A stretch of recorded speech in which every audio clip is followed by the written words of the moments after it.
alors que depuis l'extérieur, Bertin Couvi, dans une opposition très acerbe au pouvoir de Patrice Talon, ne se fatiguait pas d'inonder les réseaux sociaux d'éléments audio à la limite désobligeants et menaçants. Il a, en son temps, été inculpé avec mandat d'arrêt, pour incitation à la haine et à la violence. Seulement, il a fallu son ralliement spéculaire au même pouvoir qu'il pourfendait pour que cette poursuite dont il faisait l'objet s'efface, au profit d'un non-lieu. Blanc comme neige. C'est ce qu'il convient de retenir désormais de Bertin Couvi, quant aux poursuites judiciaires dont il faisait l'objet.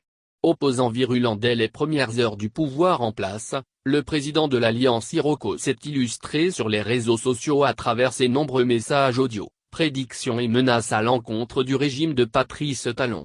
Réfugié à l'extérieur du pays, l'ancien candidat malheureux à la présidentielle d'avril 2016 n'avait ainsi Dieu, dans son opposition, que pour une descente aux enfers de ce pouvoir. Mais, c'était sans compter sur le code du numérique qui ne fait généralement pas cadeau aux voix critiques, par voie électronique. Dans cette atmosphère donc, l'OCRCOM à son habitude a ouvert une enquête contre lui, à l'aune de ses enregistrements sonores d'octobre 2018, de février et de mars 2019. Poursuivi, Bertin Couvi a, par la suite, été inculpé pour incitation à la haine et à la violence. Ceci, paraphé par un mandat d'arrêt. Toujours résistant et menaçant pendant plus d'un an après le début de ce feuilleton judiciaire, ce pourfendeur du régime de la rupture a fini par capituler. Dans un changement de veste à la vitesse du vent, celui qui se voyait comme étant le commandant en chef d'une partie de l'opposition s'est illico presto retourné contre les leaders de cette opposition. À travers donc ces nouvelles orientations, nées à quelques encablures de la présidentielle dernière, le spécialiste de l'économie fondamentale, en ralliant ainsi Patrice Talon après son mea culpa, demandait des gages pour un retour au pays sans crainte.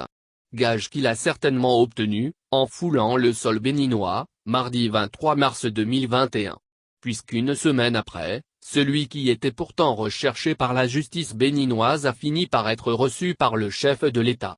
Mieux, après cette première rencontre privée au domicile de Patrice Talon, Bertin Couvi a également été reçu en audience à la Marina, le 6 avril, par celui de qui il disait encore quelques mois plus tôt, tout le mal qu'il pensait. Libre de tout mouvement, le nouveau repenti, en battant campagne pour la réélection de Patrice Talon, ne se souciait guère du mandat d'arrêt, qui pourtant planait toujours sur sa tête. Intouchable, il a fallu des mois après pour que la justice se rende compte à travers le procureur de la République et le juge le 21 mai, que ce dont il était accusé était dépourvu de tout fondement et preuve. Un constat qui a débouché sur une décision de non-lieu, en sa faveur.